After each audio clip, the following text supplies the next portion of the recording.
ایک قوم اگر صبح اور شام استغفر اللہ کا ورد کرتی ہے لیکن اس کے اندر کوئی اپنے احتساب اور جرم کرنے والوں کی سزا کا نظام نہیں ہے تو وہ قوم دنیا میں مغلوب ہوگی. اور وہ قوم جو استغفر اللہ کا ورد نہیں کرتی لیکن اس نے اپنی قوم کے لیے ضابطۂ حیات بنایا ہے, جو دستور بنایا ہے, جو قانون بنایا ہے, جن ضوابط کا وہ اپنے آپ کو پابند سمجھتی ہے, خواہ وہ شراب پینا ہو یا غریبوں کی مدد ہو تو اس کی پابندی کرتی ہے, اور اگر کوئی ارتکاب کرتا ہے غلطی کا تو اس کو سزا دیتی ہے. وہ اس کا وزیر ہو, صدر ریاست ہو, عام مجرم ہو, اس کو وہ سزا دیتی ہے, کوئی رعایت نہیں کرتی. تو احتساب اور اپنے غلطیوں کا ادراک اور ان کے اوپر داروگیر, اگر یہ اصول بھی آپ کی سمجھ میں آ جائے کہ اخلاق کا دائرہ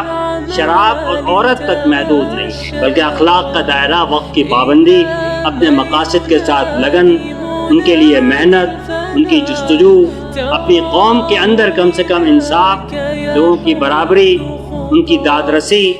یہ بھی وہ چیزیں ہیں جو اخلاق میں شامل ہیں. تو آپ کے لیے یہ سوال اٹھانے کی ضرورت نہیں پڑے گی کہ وہ قومیں جو ایمان تو باللہ اور ایمان بالآخرت سے خالی ہیں وہ کیوں غالب ہیں.